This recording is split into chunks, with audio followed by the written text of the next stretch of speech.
Ethan sat alone in the meditation chamber of the new temple, sweat running down his face. For weeks he had been trying to summon Silver's ghost, to speak to the master who had raised him, who had saved him countless times.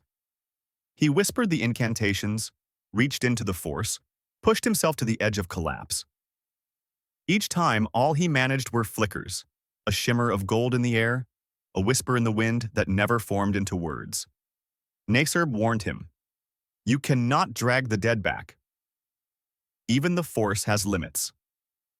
But Ethan refused to let go. One night, during his most desperate attempt, something went wrong. Ethan's focus shattered, and instead of silver, the chamber filled with shadows. The air burned cold, and for a heartbeat, it felt as though Bryson's echo had slipped through. Ethan collapsed to the floor, clutching his chest, terrified he had unleashed something he could not control. No ghost came. No silver, just silence. Weeks later, Ethan and Naserb tracked another dark warlord, one of the scavengers feeding on Bryson's fragments, to the industrial world of Thrynos, where entire cities burned under Sith flames.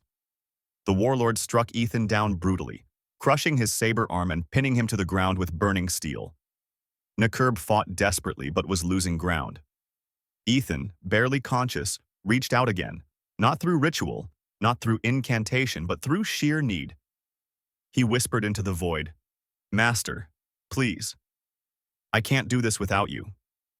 And this time the galaxy answered. The fire dimmed, the air shimmered.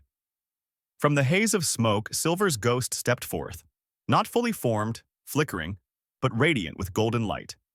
He raised his spectral hand, and the Sith warlord's strike faltered as though caught in invisible chains. Silver's voice cut through the roar of battle. "Ethan! Rise. The Force is with you." Ethan, bleeding and half-broken, felt strength return to him. Together, Ethan, Naserb, and the ghost of Silver, they struck the warlord down. As silence fell, Ethan looked up at the ghost. Silver's form was stronger than it had ever been since his death, his golden outline shimmering with near-tangible presence. For a moment, Ethan thought he was coming back for real. He reached out, his hand almost touching Silver's. But the ghost only smiled, sorrowful and proud.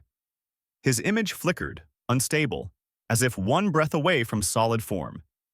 And then, just as quickly, he began to fade. "Not yet, my Padawan, but when you need me most, I will return." The chamber of smoke and ash grew quiet, and Silver's ghost was gone again. But this time, not fully. Ethan could still feel him, just beyond the veil, waiting.